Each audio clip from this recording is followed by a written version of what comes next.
Alright everybody, we're going to take a road test. You can see my gauges on the street, I believe. And I have a data log going with the latest bin that the VE Learn helped create. I'm just going to drive it to my house and let it collect some data, make some VE corrections, and see what I get. So, follow along. This should be fun.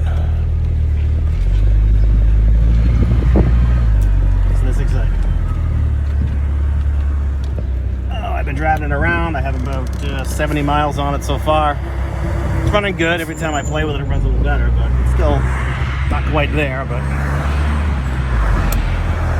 give it time. These things take a lot of time.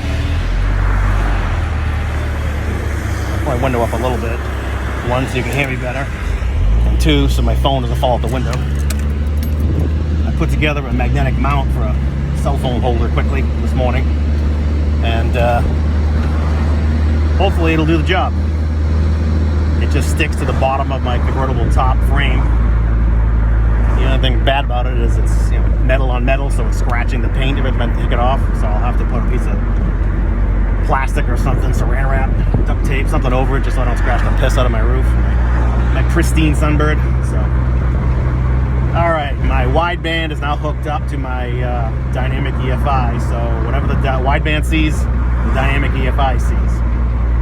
I noticed they're off a little bit. Like right now, my wideband says 10.6, 10.7, and then EBL dynamic EFI says 11.1. I mean, they're close. They're not identical. I'm not sure why the discrepancy, but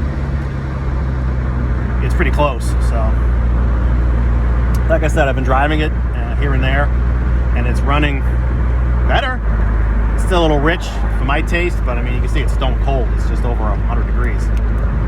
So give it a little bit to warm up, then it'll back off some of the AFR to let it run more lean, and see what we got. It's only a 15-20 minute ride to my house, so that's enough for the EBL to do a VE Learn. And then what you do is you take that learned in bin, which rhymes, and you feed it back into the EBL. And every time you do that, you do another VE Learn. Then you feed that learned bin into the EBL. Every time you do it, it should run better and better. So we'll see what I get. I mean, I noticed it running better already. I'm not going to give myself too much credit. I know some of that is me manually manipulating it. I mean, the VE Learn, you can only learn on the cells you're driving in. I haven't seen it do a whole lot at idle, although I'm pretty sure it can. So I've been trying to manipulate the idle because I had it to a point where it was rolling, surging at idle. But I had it too lean in one cell. So as I've said before, this is very much a learning experience for me too. I mean, I know a little about computer tuning, but just enough to be dangerous, as they say. So what else can I tell you that's exciting? I have got on it a few times. It's up to 13 PSI boost.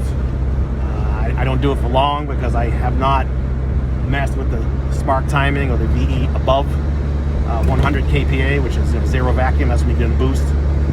So like I said, I've gone to 13 pounds for 2, 3, 4 seconds. It recorded, I think, 6 degrees of knock or something like that. Not a ton, but more than I want. I want 0. So I pulled a little bit of timing over 100 kPa. You look in the cell where the knock occurred, and that's where it's happening. But like a friend of mine told me once, it doesn't just start to knock. I mean, it's, say you get 2 degrees of knock in a certain cell at a certain RPM. It didn't just happen there, it happened in the cells preceding that. So what you want to do is, if you have 2 degrees of knock, you may want to take 3 degrees or more of timing out, because it kind of snowballs, you know what I mean? If I'm not explaining that well, I apologize, but engineer speak is not my main language. But basically, the knock you're seeing, it may take more than what you see. Like if you see 2 degrees of knock, you may need to take 3 degrees or 4 degrees out to preclude it from happening again. That's my understanding of it. Some of you guys are way better computer tuners than me, and you may assault me in the comments, tell me I'm full of shit. I mean, whatever. I'm trying to learn this crap and trying to impart what I learned on you guys. But if you know better, let me know. So, like I said, I'm not going to get into boost and stay there for any length of time because I don't want to damage this thing. I've had my share of blown head gaskets, wiped out rod bearings, and head gaskets, all that shit. Let's leave that in the past. The engine runs great. I want it to stay that way.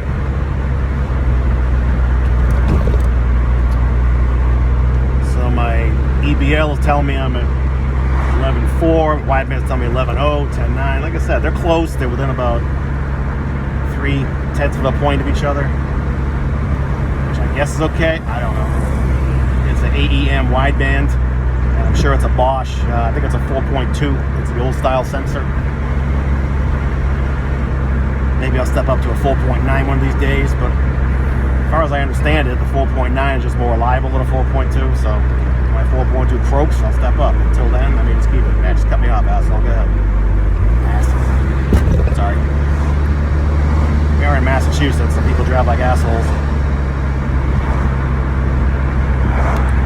Doing a brisk 35 miles per hour, if you can believe my speedometer. I already sucked up a quarter of a tank of fuel. And like I said, it's only gone 73 miles, so a lot of that was idling though. So it's really not a good test of its fuel economy. I mean, it better get 20, 22 miles a gallon in the city like it used to.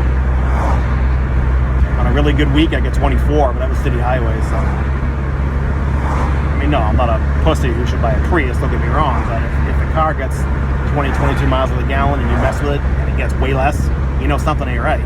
It should get what I got before. I'm not running bigger injectors, not running a bigger cam. So efficiency, mileage, they all go hand in hand. They should be very related, in my opinion. But like I always say, what do I know?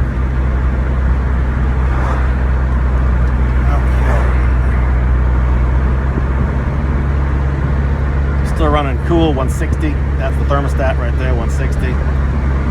This engine seems to run really cool. I don't know if it's because the weather has been pretty mild lately, but it runs cool. I mean, it'll go 180 or 185 or 90 when the fans come on, don't get me wrong, but on a general rule, it's just driving along, it runs cool. A little unnerving how cool it runs, but I guess I'd rather have that than have it overheating.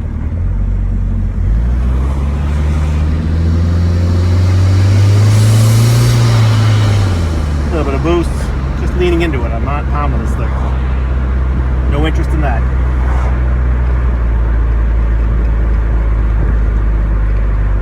Oh fuck, I didn't start the VE learn. God damn it, I gotta pull over and start the VE learn. I just realized that. Alright, sports fan, stand by. I gotta pull over somewhere and initiate my VE learn. I was so concerned with the phone and with my data log, I didn't start the VE learn. Damn it. Alright, let's get in the VE learn. It's a little bit involved. I gotta pull over somewhere and get it rolling. So I'm gonna pull over here. Alright, I'm in the bike lane. A little bicyclist get pissed at me. But sorry guys, this is best interest of science. Right, learn VEs. So learn that from this guy.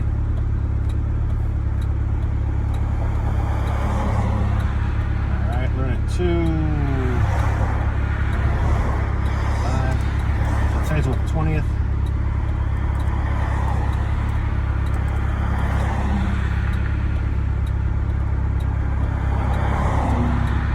Okay, now it's learning the VE, so let's get rolling.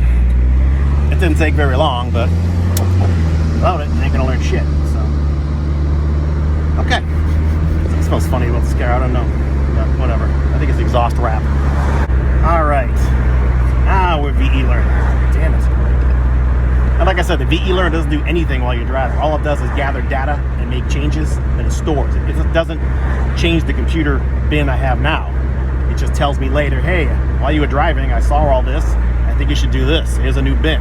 Then you feed the bin into the computer and you run on that one. That's how it works. It's pretty cool. It saves you the trouble of driving and pulling over and changing something, or having a friend drive while you manipulate changes. Like I said before, you can't change the dynamic setup on the fly like the Tuner Pro Auto Prom, all that crap, the ostrich. You have to stop, pull over, feed a new bin into it. So it's a teeny bit cumbersome, but it's okay. Alright, so should have had a half a VE learn done by now, but I didn't initiate it, so now I'm going to drive a little longer than I thought I had to. That's okay. It's only 11 o'clock. I'd kill another 15 minutes driving around through the back roads of Wakefield. I'm sure you're all loving this ride. Nice Challenger. Sexy. Alright, let's go through the back roads here and drive by the leak. Alright, buddy. Get the fuck out of my way, Liam. Out my way. It's running really good. I mean, it's rich, but it's running really well. Hopefully this VE learner will lean it out at cruise speeds. If not, I can do it myself. I'd rather have something smarter than me do it, like the the EVL computer, VE learn thing.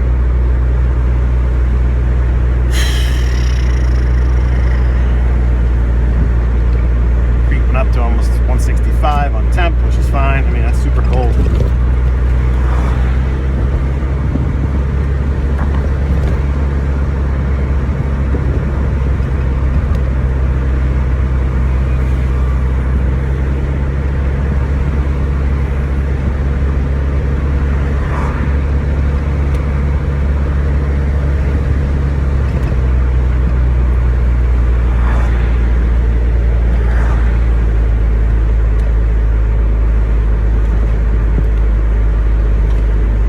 Coasting down, it's pulling fuel, I'm sure, although it doesn't show it on my what's up display. You let off the gas, it pulls fuel out. That's there's two different things. I can't remember, one's like DEFCO, DEFCO, and one is deceleration and leanment, DE.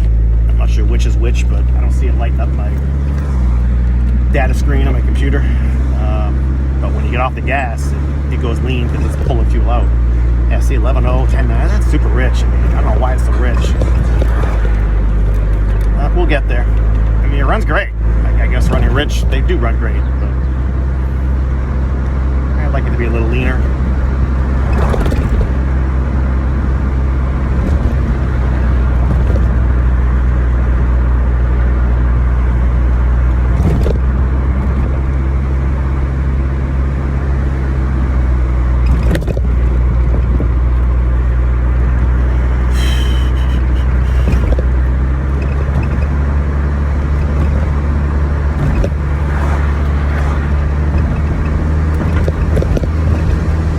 Called the squeak in my dashboard. That's new.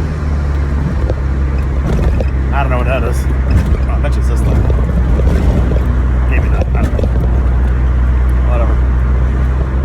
I hope this video is good. I mean, I hate to have you guys watch a shit video.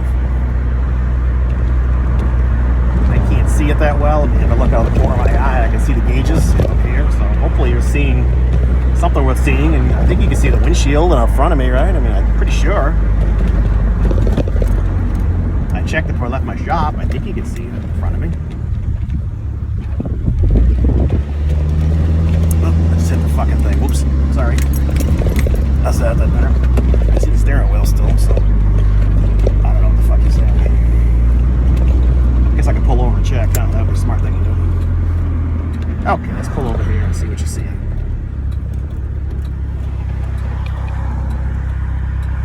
Nope, wrong way.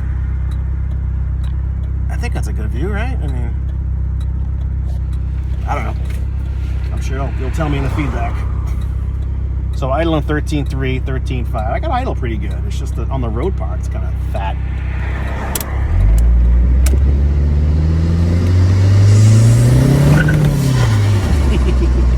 Yeah, it does break the tires loose when you give it fuel.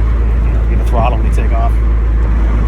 Just like it used to. I'll actually go somewhere and show you. I'm not gonna do a rip-roaring burnout or anything, but I'll prove to you that when you take off with some gusto, it will light the tires up.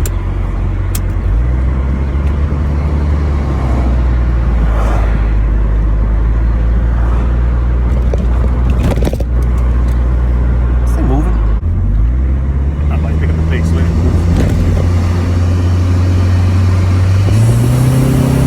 Woo!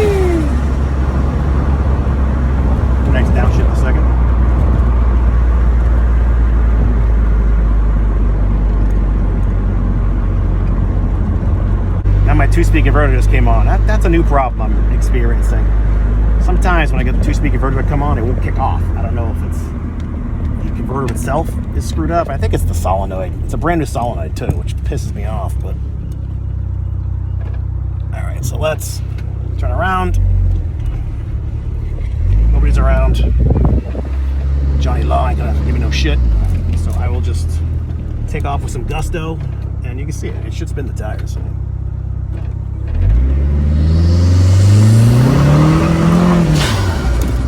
Yeah, he couldn't hit the tire screen though. That was lame. Try it one more time so you don't think I'm lying. Yikes. Okay.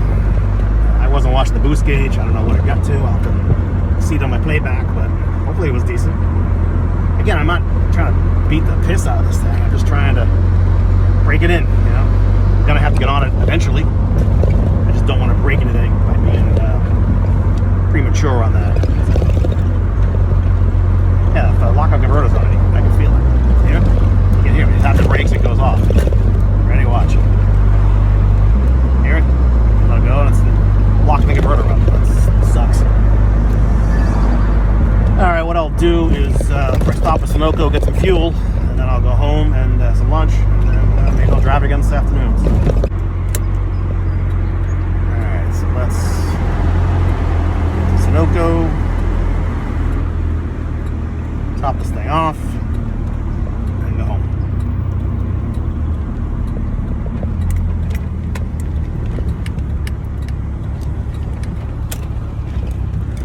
Oh, it's fast, I forgot. Oops.